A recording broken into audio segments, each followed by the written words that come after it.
Under the President's leadership and together with the State Department and DHS, the Department of Justice stands ready to take the fight to the Mexican drug cartels.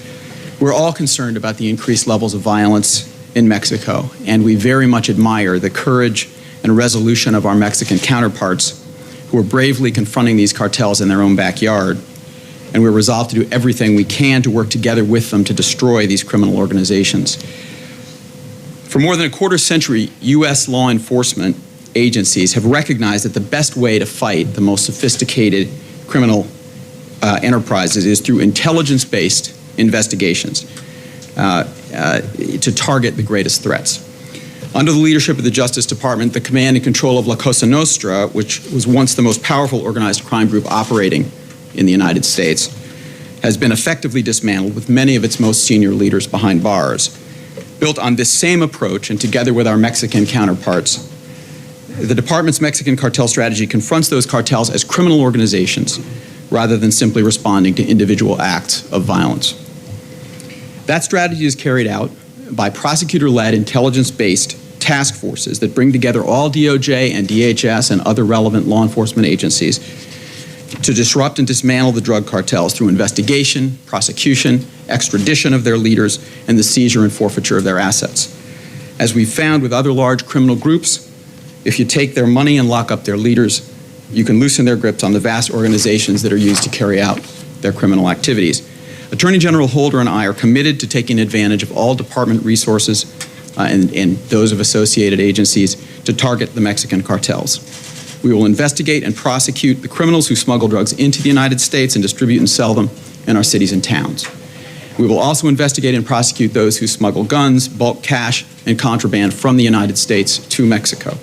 Just last month, the Attorney General announced the arrest of more than 750 individuals on narcotics-related charges under Operation Accelerator, a multi-agency, multinational effort that targeted the Mexican drug trafficking organization known as the Sinaloa Cartel. Through Operation Accelerator, prosecutors and federal law enforcement agencies, led by DEA, delivered a significant blow to the Sinaloa Cartel by seizing $59 million, hundreds of firearms, and more than 12,000 kilograms of cocaine and 12,000 pounds of methamphetamine. A similarly sweeping DOJ-led initiative against the Gulf Cartel, announced in September 2008, called Project Reckoning, produced similarly dramatic results. The President has directed us to take action to fight these cartels, and Attorney General Holder and I are taking several new and aggressive steps as part of the administration's comprehensive plan. Those steps include the following. DOJ's Drug Enforcement Administration, which already has the largest U.S. drug enforcement presence in Mexico, with 11 offices in that country, is placing 16 new DEA positions in southwest border field operations, specifically to target Mexican trafficking and associated violence. The DEA is also deploying 4 new mobile enforcement teams to specifically target Mexican methamphetamine trafficking, both along the border and in U.S. cities impacted by the cartels.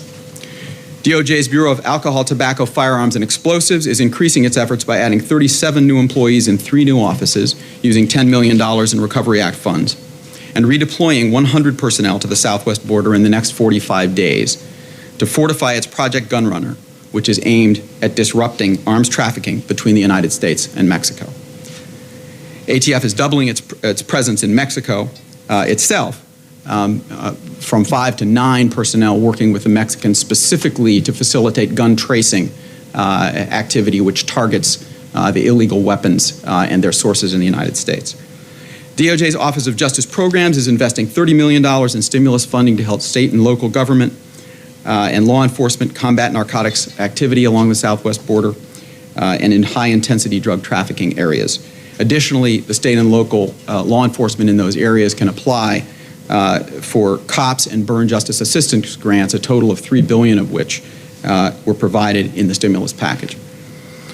DOJ's Organized Drug Enforcement Task Forces Program, or OCDEF, is adding personnel to its strike force capacity along the southwest border.